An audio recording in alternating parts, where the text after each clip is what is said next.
अयोध्या के प्रसिद्ध कनक भवन स्थित लाल साहब मंदिर में आए हुए हैं। लाल साहब मंदिर अयोध्या आने वाले लाखों की संख्या में जो भक्त पहुंच रहे हैं उनके लिए प्रसिद्ध पूजनीय और दर्शनीय स्थल है।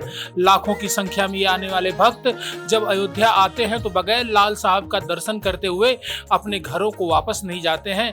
आज लाल साहब मंदिर की प्रतिष्ठा, लाल साहब मंदिर का इतिहास, लाल साहब मंदिर के भक्तों के बीच में विश्वसनीयता की संपूर्ण जानकारी देने के लिए आज मंदिर के मुख्य महंत राम नरेश शरण दास जी तिलक पत्रिका के साथ जुड़ेंगे और पूरी बातें विस्तार के साथ बताएंगे। जैसा कि अभी आप के द्वारा बताया गया कि लाल साहब दरबार कनक भवन परिसर के अंतर्गत यह सिद्धपीठ बना हुआ है, जहां भगवान सीताराम जी की बाल स्वरूप में दर्शन है, जहां हमारे पूर्वज स्वामी श्री शीलमणि जी महाराज के द्वारा लाल साहब की स्थापना की गई और तब से लेकर के आज 9वें गद्दी पे मैं बैठा हुआ हूं। स्वामी श्री शीलमणि जी महाराज, सीता शरण जी महाराज, राम कामता शरण जी महाराज, हनुमान शरण जी महाराज, श्री रामदास टाटम्बरी जी महाराज, जानकी जीवन शरण जी महाराज और राम कृपाल शरण जी महाराज के बाद गुरुदेव भगवान गद्दी आसीन हुए। उसके बाद गुरुदेव भगवान 2020 में धाम पधारने के बाद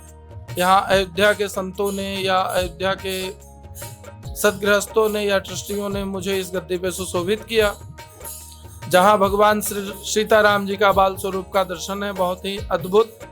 और यहाँ आने वाले भक्तों को ऐसा मान्यता है कि लाल साहब से जो भी मांगते हैं वो उनकी हर इच्छा पूर्ति होती है। इसलिए इस दरबार की ख्याति बहुत प्राचीनतम चलती चली आ रही है और भक्तमाल जी का जो अवध से प्रकाशित है उसमें भी हमारे 4 पीढ़ी का वर्णन है। इसलिए इस संस्था से अयोध्या के महापुरुषों का बहुत आगाध प्रेम रहा, लगाव रहा है और यहाँ महाराज श्री सखी भाव में भगवान की सेवा किया करते हैं। तब से नित्य निरंतर भगवान की जैसे भी हो चतुर्विध सेवा का अपना उपासना चलता चला आ रहा है। जैसे भगवान के समय उत्सव भी विशेषता चलता चला आ रहा है और अभी विशेष करके ग्रीष्म काल में फूल बंगले का उत्सव विशेष होने वाला निर्जला एकादशी पर है। उसके बाद भगवान का रथ यात्रा महोत्सव, हर महीने कोई ना कोई उत्सव चलता चला आ रहा है। भगवान राम के कई रूप होते हैं, लोग उन्हें कई नामों से पुकारते हैं। ये जो मंदिर है लाल साहब के नाम से क्यों प्रसिद्ध हुआ? क्यों भगवान राम को यहाँ पे लाल साहब के नाम से बुलाया जाता है? इसके पीछे क्या कहानी है? जैसा कि कहते हैं ना कि अपने लड़के को लाल लाला कह के बुलाते हैं, ऐसे हमारे महाराज श्री उनको लाल साहब कहते थे। तो जब महाराज श्री का शरीर पूरा हुआ तब तो ये बट वृक्ष के नीचे हुआ करता था, उस समय झोपड़ियाँ हुआ करती थी। तो अयोध्या के संतों महापुरुषों ने सोचा कि इसका नाम क्या रखें, तो अयोध्या के गणमान्य संतों के द्वारा इस संस्था का नाम लाल साहब रखा हुआ है। आज रामलला अपने भव्य दरबार में है, इसके बाद भी भक्तों का संख्या यहाँ पे सबसे अधिक है। तो इसके पीछे जो प्रसिद्धि है, जो ख्याति है, भक्तों की जो विश्वसनीयता है, इस पर आप क्या कहेंगे? जैसे कि मानस जी में लिखा हुआ है, जहाँ राम तहाँ अवध निवास हो। ये तो अयोध्या, यहाँ तो राम का गुणगान है ही, लेकिन जहाँ भी राम यत्र तत्र कहीं बैठे हों वहीं लोग अयोध्या मान के उनकी सेवा पूजा करते हैं। जैसे लखन लाल जी का जब वनगमन का प्रसंग हुआ तो माँ सुमित्रा बोली कि तुम्हारा जब राम अयोध्या में नहीं तो तुम्हारा अयोध्या में क्या काम।